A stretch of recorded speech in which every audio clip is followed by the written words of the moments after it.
Definite இன்டெக்ரலில் ரொம்ப ஈஸியான ஒரு சம். இந்த மாதிரி சம்ஸ் வந்து நம்மளுக்கு இன்ஜினியரிங் மேத்தமெட்டிக்ஸில் 2 மார்க்கில் கேட்குறதுக்கான வாய்ப்புகள் இருக்கும். Integral 0 to π/4 tan square x d x. tan square தீட்டாக்கு ஃபார்முலா secant ஸ்கொயர் தீட்டா -1. அப்போது இதை ரெண்டு இன்டெக்ரலாக பிரித்து எழுதிக்கலாம். secant square x d x minus d x. secant square எக்ஸுக்கு இன்டெக்ரேஷன் வந்து tan எக்ஸ்.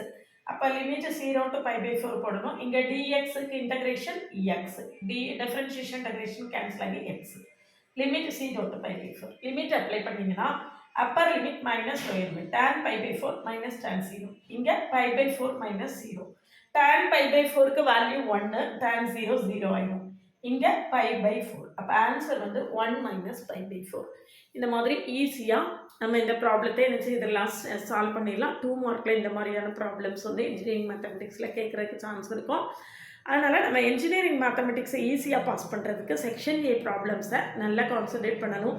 அதுக்காக செக்ஷன் ஏக்கு தனியாக ப்ளேலிஸ்ட் க்ரியேட் பண்ணி ஒவ்வொரு ஷார்ட்ஸ்லேயும் ஒவ்வொரு 2 மார்க் கொடுத்துட்ருக்கேன். நம்ம கூட தொடர்ந்து ட்ராவல் பண்ணிங்க அப்படின்னா இன்ஜினியரிங் மேத்தமெட்டிக்ஸை நீங்கள் ரொம்ப ஈஸியாகவே ஓவர் கம் பண்ணிடலாம்.